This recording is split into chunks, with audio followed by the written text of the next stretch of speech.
اس لیے اس نے بھی عقل مندی دکھائی اور چھلانگ لگا کر اس کے سر سے ہوتا ہوا اس کی پیٹھ کی طرف کود گیا اور جلدی سے اچھل کر اس کی چوڑی کمر پر ضرب لگائی۔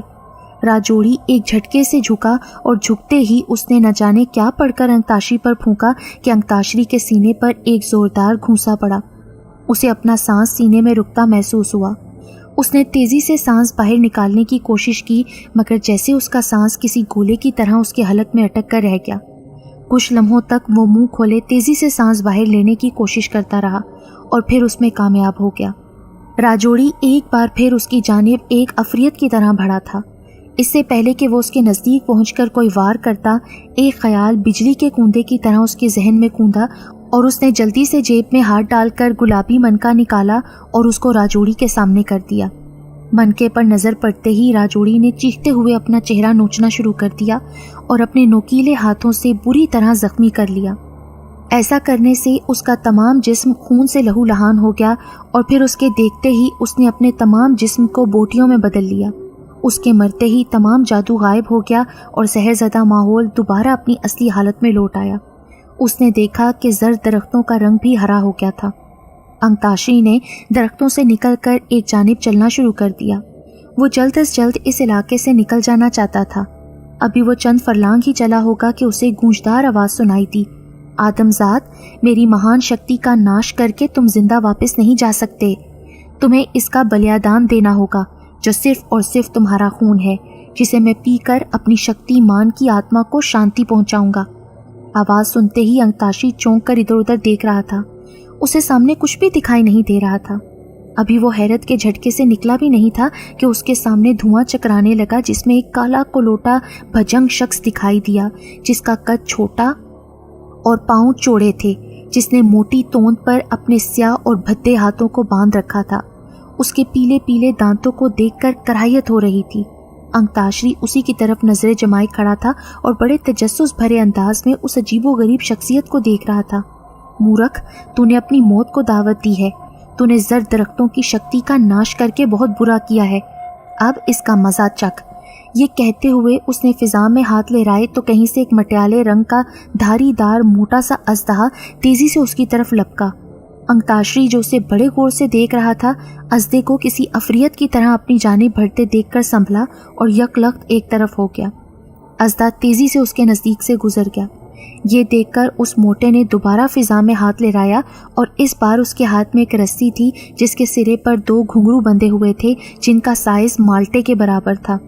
اس نے رسی کا ایک سرا ہاتھ میں پکڑ کر دوسرا انکتاشری کی طرف اچھال دیا۔ گھنگرو چھن چھن کی آواز نکالتے بندوق کی گولی کی طرح انکتاشری کی طرف بڑھے۔ یہ دیکھ کر اس کی چیخ نکل گئی کہ جیسے ہی گھنگرو اس کے نزدیک پہنچے، انہوں نے ایک آہنی شکنجے کا روپ دھارا اور کسی کینچی کی طرح اس کی گردن کو کاٹنے کی کوشش کی، مگر انتاکشری نے اس بار بھی خود کو ان سے بچا لیا۔ وہ موٹا رسی کو اس طرح دبا رہا تھا جیسے ڈاکٹر بلڈ پریشر کا آلہ دباتے ہیں، اور اس کے ایسا کرنے سے شکنجے کا منہ کینچی کی مانند چل رہا تھا۔ اپنا یہ حربہ بھی ناکام ہوتے دیکھ کر اس نے منہ ہی منہ میں کچھ پڑھ کر آسمان کی جانب پھونکا تو یکدم فضا میں بڑی بڑی جسامت کے 4 گدھ نمودار ہوئے اور انکتاشری کو دیکھتے ہی اس پر حملہ کر دیا۔ اس نے گلابی منکا ان کی جانب کر دیا، مگر یہ دیکھ کر وہ حیرت زدہ رہ گیا کہ گدھ بدستور کسی موت کے فرشتے کی طرح اس کی جانب تیزی سے بڑھے آ رہے تھے۔ اچانک ایک خیال کے تحت اس نے تیزی سے جھکائی دیکھ کر خود کو ان کے حملے سے بچایا اور ساتھ ہی زمین پر پڑا ایک پتھر اٹھا کر زیادہ نزدیک پہنچنے والے گدھ کو دے مارا۔ پتھر کسی تیر کی مانند اڑتا ہوا سیدھا اس کی گردن پر لگا اور وہ لہرا کر فضا میں کلابازی کھا کر تیزی سے زمین پر آ گرا۔ اپنے ساتھی کا انجام دیکھ کر دوسرے گدھ ذرا سنبھل گئے اور خونخوار انداز میں اکٹھے ہی انکتاشری پر حملہ آور ہوئے۔ ایک گدھ کے مرتے ہی انکتاشری کو بھی کچھ حوصلہ ہو گیا۔ اس نے دوبارہ زمین سے پتھر اٹھا کر دوسرے گدھ پر دے مارا۔ اسی طرح اس نے پتھروں سے یکے بعد دیگرے تمام گدھوں کا صفایا کر دیا۔ وہ بھیانک شکل انسان ایک طرف کھڑا حیرت سے انکتاشری کو دیکھ رہا تھا، جس نے پل بھر میں اس کے گدھوں کو صرف ایک پتھر سے ہی ختم کر دیا تھا۔ ہو نہ ہو تم کسی دیوتا کا اوتار ہو، تم نے میرے شاکال گدھوں کو مار کر یہ سوچنے پر مجبور کر دیا ہے کہ تم خود ایک بہت بڑی شکتی رکھتے ہو یا کسی دیوتا کے نائب ہو۔ مجھے یہ گلابی منکا دے دو، میں زرد درختوں سے چلا جاؤں گا اور ساری زندگی پاتال میں ہی گزاروں گا۔ بھیانک شکل انسان اب اس کے سامنے گڑ گڑانے لگا۔